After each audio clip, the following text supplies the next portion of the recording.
हाँ हेलो भाई, बोला। भाई कल मीटिंग के का प्लानिंग बा? भाई डोंट वरी, ऑल सेट।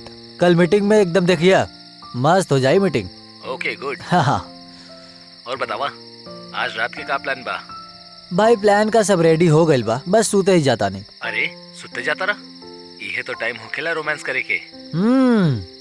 तारा के बहुत पता बा, पर एगो बात बताई भाई, तू शादी करेला, शादी करे के बाद लाइफ के मजा ही कुछ और होला। यार अच्छी लड़की मिलत कहाँ बा? अरे ढूंढबा तब तो मिली।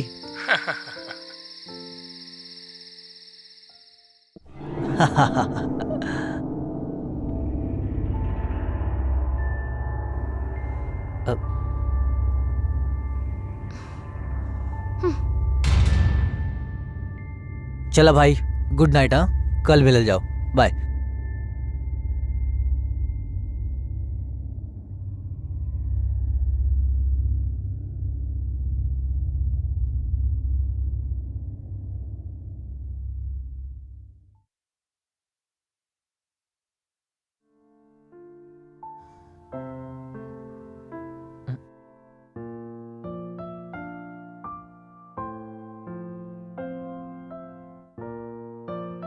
हाथ मत लगावा हमरा के। अगर इतना ही शौक बा ना प्यार करे के, तो उ लइकियन के साथ जाके करा जेकरा साथ फोन पे लगल रहेले। सीमा, ऐसन कोनो बात नहीं है। कल हमनी के इम्पोर्टेंट मीटिंग बा, वही सिलसिला में सुमित से बात करत रही। झूठ मत बोला, तू जरूर केहू लड़की से बात करत रहा। इतना जोर से हंस हंस के कोई अपन दोस्त से बात करेले? अगर तोरा के यकीन ना आवेला ना, ला पूरा मोबाइल चेक कर ला। मैसेजेस डिलीट करके हमरा फोन दिखावत बाड़ा। देखा तू फालतू के बात के बतंगड़ बनावा ताड़ू। हम बतंगड़ बनावत बानी? तू बाहर से दूसरा लड़की के साथ होकर आवा और हम रिएक्ट भी ना करी, जिससे हमरे के कोई फर्क ना पड़ेला।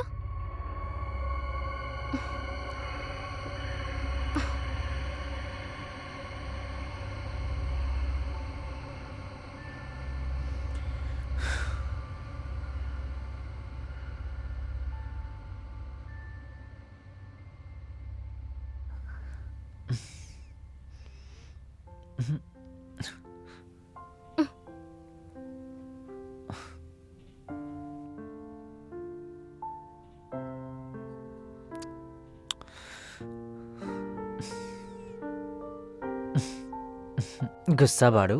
हाँ हमरा के हाथ मत लगावा। तोरा के ना लगाई।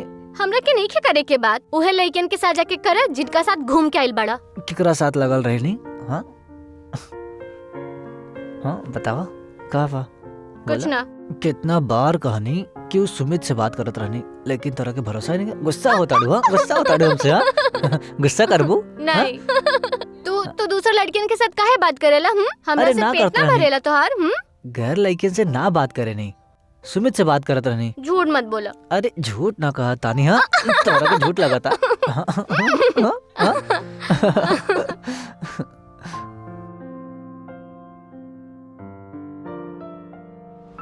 हाँ सुमित, बस भाई निकलत ही बानी हम। वह अपन अड्डा पे। ठीक बा, चलो मिलल जाओ। सी यू सून। काका, अरे काका जल्दी कॉफी ले आवा। जी सर। अरे काका कितना टाइम लगा देला।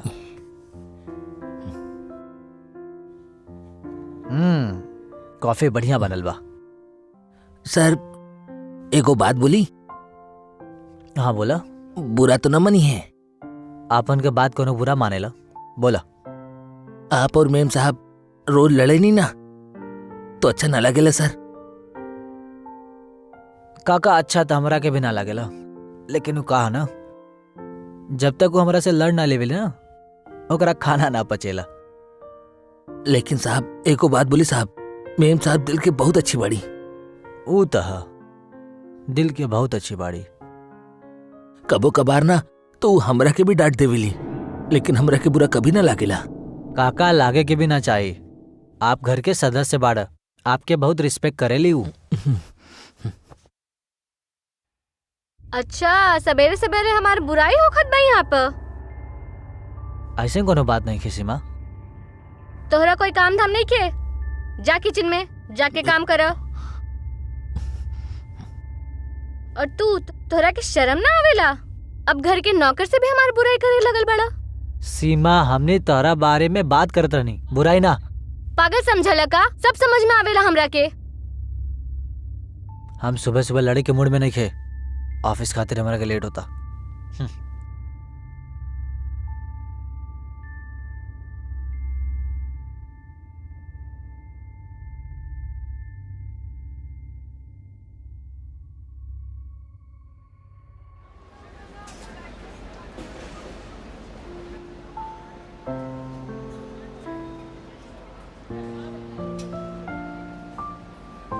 और सुनावा, उदास लगा तारा?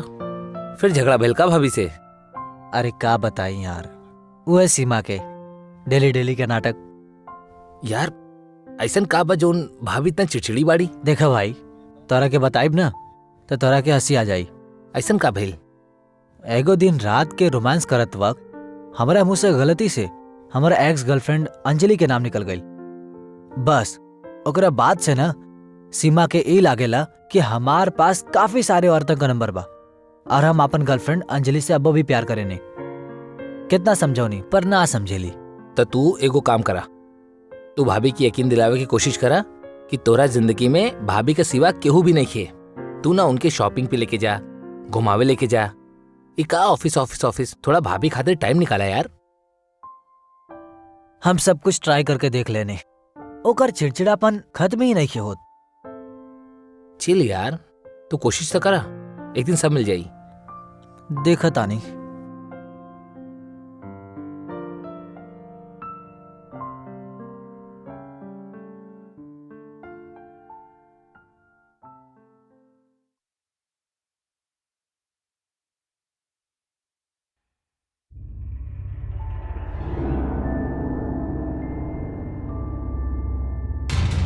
बदतमीज, तोहरा के कोई शर्म नहीं खे? मैडम जी, हमें पूछल रहनी कि खाना का बनी।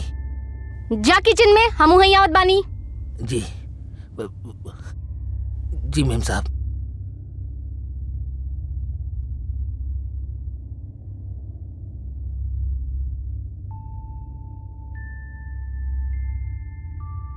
बदतमीज इंसान, तोहरा के शर्म ना आवेला? केहू के रूम में जाए से पहले नॉक करल जाला? अरे तोहरा जैसन गवार के नजर हमेशा हर चीज पर गंदा ही होखेला। बदतमीज इंसान।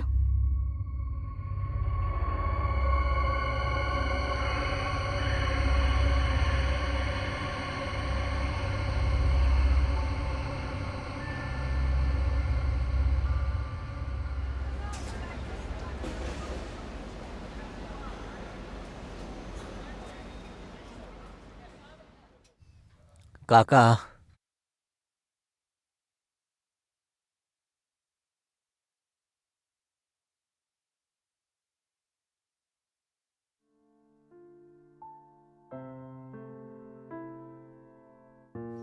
मैम साहब कहाँ बाड़ी? मैम साहब कमरा में बाड़ी और गुस्से में बाड़ी, बहुत भड़कल बाड़ी साहब। काका गलती हमार बा। हम ओकरा के प्रॉमिस कर ले रहे मूवी दिखावे खातिर, लेकिन काम में इतना बिजी हो गई नहीं कि अब टाइम ही ना बचल।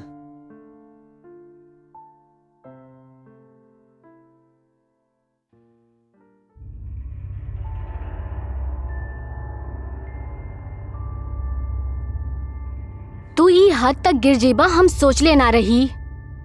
सुबह शाम ही नौकर से हमार बुराई करेनी, आपके शर्म ना आवेला का? ना मैम साहब, आपके कोनो गलतफहमी भइल बा। तू अपन बकवास बंद करा। तू कौड़ी के नौकर, तोहरा के हम बाद में देख लेब। गटर के गंदगी गटर में ही गिरवे, जा यहाँ से। सीमा, जॉन तू सोचा ताड़ू ऐसा कुछो नहीं खे, तोरा के गलत फहमी भइल बा। गलत फहमी? हमरा के गलत फहमी भइल बा? ई दू कौड़ी के नौकर से सुबह से हमार बुराई करत रहे नी, हमरा के गलत फहमी भइल बा? हमरा के कहला कि कल शाम के हमने मूवी देखब, अब तू अभी आवत बाड़ा? हमरा खातिर तोहरा पास 2 मिनट टाइम नहीं और बाहर अय्याशी करे खातिर तोहरा पास बहुत टाइम बा। हमरा से कभी 2 मिनट हंस के बात ना करेला और फोन पर 24 घंटा, कभी चैटिंग, कभी जब देखा फोन पे बात करत रहे नी।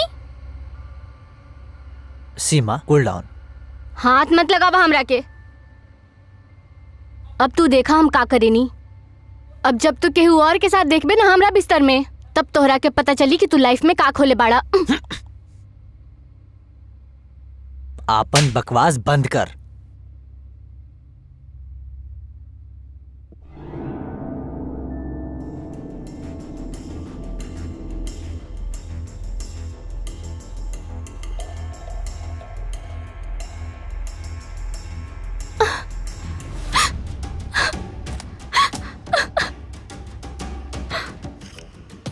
सीमा, अरे सीमा दरवाजा खोला। अरे सीमा, ट्राई टू अंडरस्टैंड सीमा। अच्छा बाबा, आई एम सॉरी।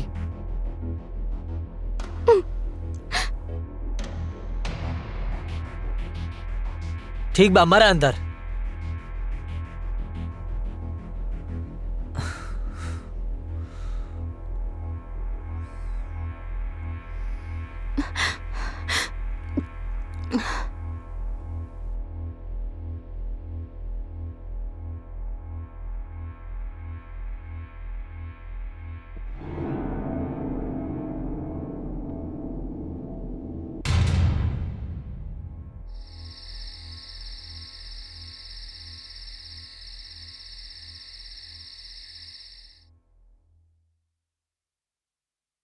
साहब, खाना खा ली। साहब, हमरा के भूख नहीं के लागल। आप खाना खा लें और घर चल जाएं। जी साहब, सुबह में आई। हम्म।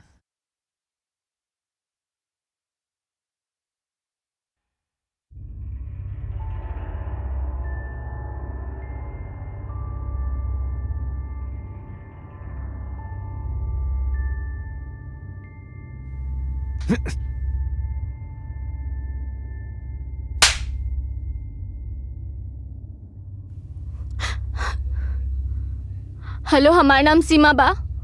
हमरा अपन पति पे शक बा कि उनके और भी लड़किन के साथ अफेयर बा। हम जब भी उनका देखेली केहू से फोन पर बात करत रहेनी, पता नहीं केकरा साथ चैट करत रहेलन। इतना ही नहीं, हम उनका दूसर लड़किन के साथ भी घूमत देख ले बानी। इतना ही नहीं, नौकर से भी हमार बुराई करत रहेलन। अब हमारे जिए के कोई फायदा नहीं के। हम जात बानी दुनिया छोड़ के।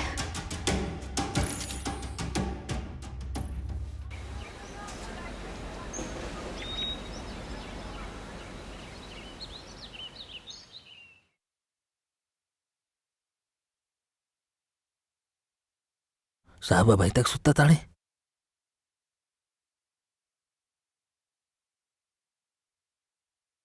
मेम साहब,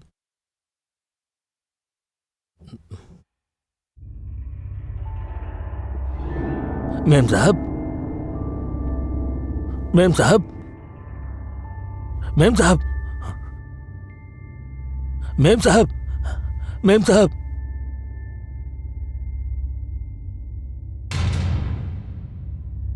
साहब, साहब, साहब, साहब, मेम साहब, साहब, काबिल मैम के। मेम साहब को देखिए काबिल। आई साहब, देखिए देखिए मेम साहब की सीमा, काबिल। सीमा, सीमा, सीमा।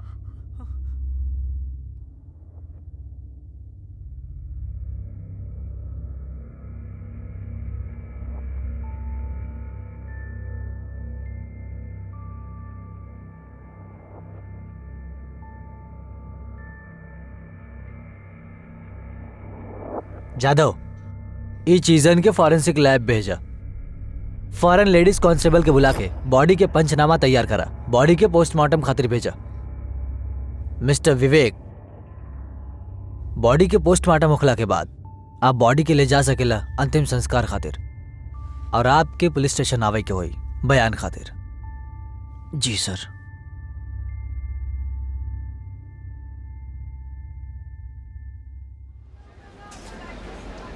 तार नाम का बा?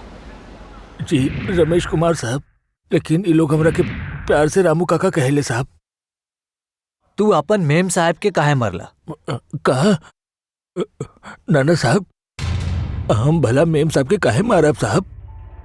वो हम जैसन गरीब और बेसहारा आदमी के सहारा दिले बाड़ी और हमरा काम भी देनी साहब। काहे की घटना वाला रात तोहार मेम साहब तरह के बहुत बुरा भला कहली और गुस्सा में आके तू अपन मेम साहब के मर्डर कर देला। नाना साहब, वो हमरा के उल्टा सीधा जरूर कहले रहली और हमरा के बुरा भी लगल, लेकिन हम उनकरा के ना मन्नी साहब। तोहार मेम साहब का स्वभाव कैसन रहे? हमार मेम साहब के स्वभाव तो बहुत अच्छा रहल, लेकिन उस साहब से हमेशा झगड़त रहली और वो दिन भी साहब की लड़ाई भल रहे मेम साहब से, लेकिन साहब कब वो उलट के जवाब ना देते रहली मेम साहब के। साहब बहुत अच्छे इंसान बड़े। ठीक बा, तू अब जा सकेला और हमने जब बुलाए तोहरा के पुलिस स्टेशन आवे के होई।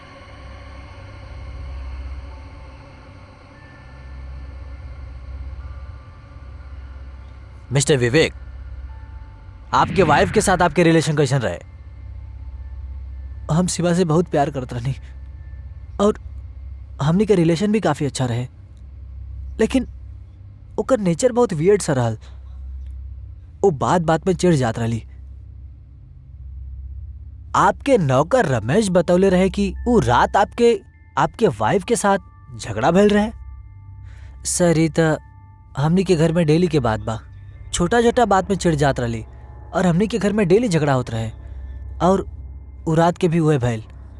जैसे ही हम ऑफिस से आनी ओकरा बात हम ओकरा के समझा के बहुत कोशिश करनी, लेकिन ये समझत ही नहीं के रहत। वो बहुत गुस्सा में रहली। ओकरा बाद वो जाके अपना आपके कमरा में बंद कर देली। हम बहुत कोशिश करनी, लेकिन वो बाहर ना आयली। फिर थक हार के हम सोफा पर ही लेट गईनी और सुबह रामू काका आके जब हमरा के उठौले, ओकरा बाद हम देखनी कि सीमा तोरा के अपन नौकर पर शक बा?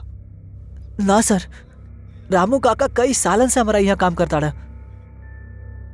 लेकिन हाँ सर, सीमा कुछ अलग ही नेचर के रहे। हो सकेला कि वो सुसाइड कैले हुई। अब सुसाइड है या मर्डर ये तो हमने पता लगा ही ले। फिलहाल आप जा सके नहीं, जब भी जरूरत होई आपके आवे के पड़ी। Sure sir, thank you.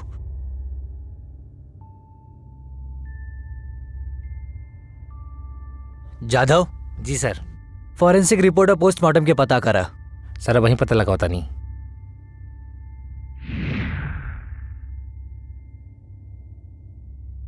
Hello.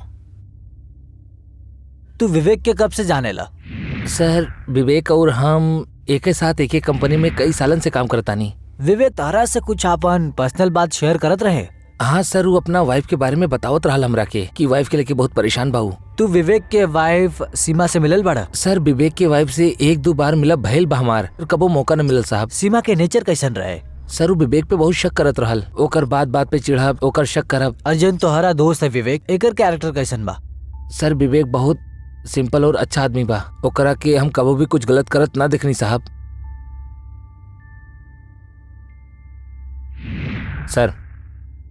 सर सीमा के पोस्टमार्टम और फॉरेंसिक रिपोर्ट। सर पोस्टमार्टम रिपोर्ट के हिसाब से सीमा की मौत हाथ के नस कटे से ज्यादा खून बहे से हो गई बा सर।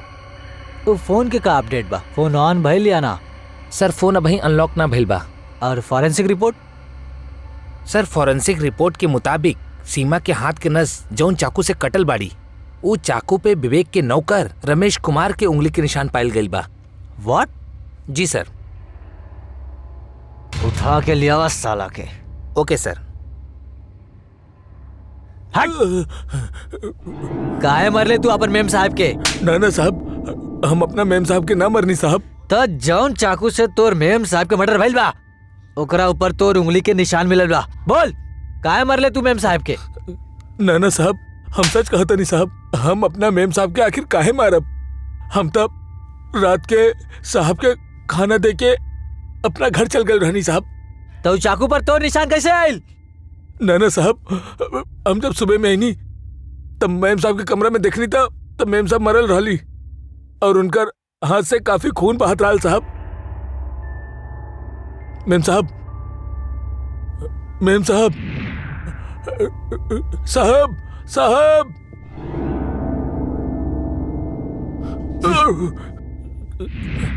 बताओ, सच बताओ। हम सच कहा था नहीं साहब, हम सच कहा था नहीं। जाधव, एकरा के लेके जा और लॉकअप में डाल दा।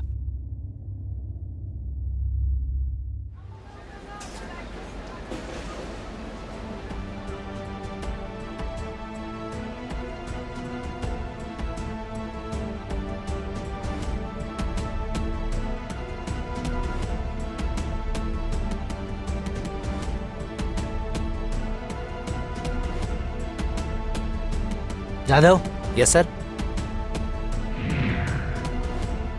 मिस्टर विवेक, जौन चाकू से आपके वाइफ के हाथ के नस काटल गइल बा, ओकरा पर आपके नौकर रमेश के उंगली के निशान मिलल बा। What? How it can be possible sir? काहे कि रामू काका था शाम के घर चल गए रहे, फिर वो वापस सवेरे ही आयल रहे।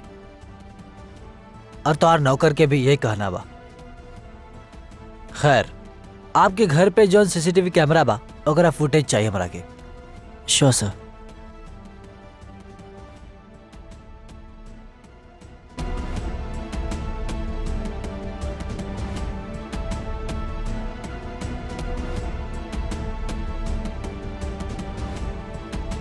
जाधव, विवेक सर? के वाइफ के मर्डर रात में 2 से 3 बजे के बीच में भइल बा और इस सीसीटीवी फुटेज में साफ देखल जा सकेला कि विवेक के नौकर रमेश शाम के गईल सुबह के ही घर वापस आवेला। जौना तरह उ बतावत रहले कि सुबह के उहे चाकू उठौले रहे। उ सच बोलत रहे? जी सर। खैर, शायद बात कुछ और बा। जाधव, जी, वो फोन अनलॉक भइल कि ना? अभी पता लगाओ तनी।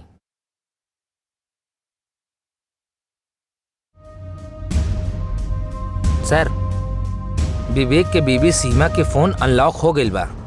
एमे एगो चौंकावे वाला वीडियो बा।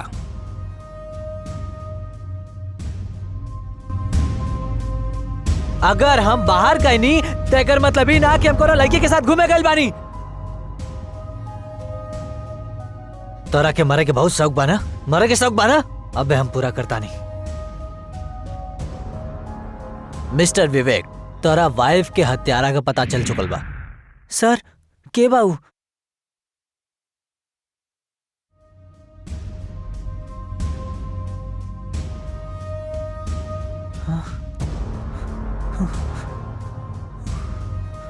सर, सर हमरा के कुछ ना याद सर।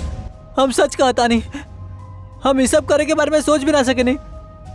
सर, हम सीमा से बहुत प्यार करत रहनी। ये हम ना हो सके नहीं, ये हम ना कहने बानी।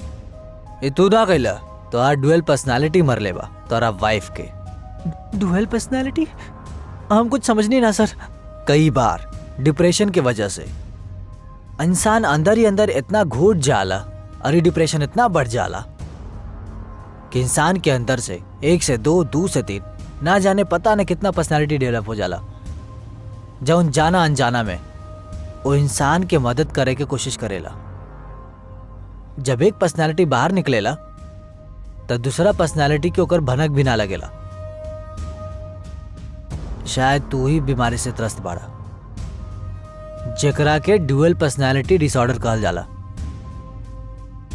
और शायद कुछ ऐसा नहीं भैल रहे वो रात।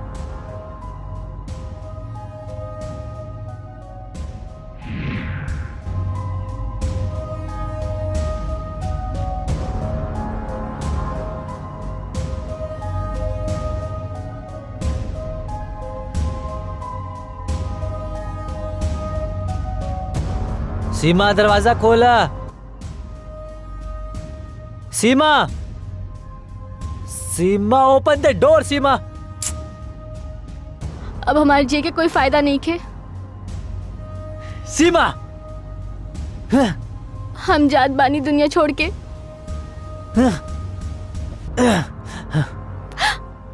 विवेक! विवेक? कौन विवेक? हम विवेक के दोस्त सुमित बानी। तराई रोज रोज बेमतलब के शक करला के वजह से हमरा दोस्त परेशान रहेला। विवेक ई तोहरा इस के सब का हो हालत गई? के जिम्मेदार सिर्फ तू बाड़ू। विवेक ई तू का कहत बाड़ा? अगर उ केहू के साथ बात करे कर मतलब ही ना क्यों लड़की है। अगर उ केहू के साथ चैट करता तभी ना मतलब ही ना कि कोनो लड़की के साथ चैट करता।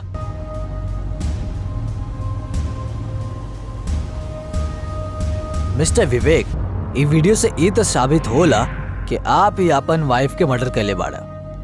अब आपके मल्टीपल पर्सनालिटी डिसऑर्डर बाकी ना ई तो आपके कोर्ट में ही साबित करे के होई।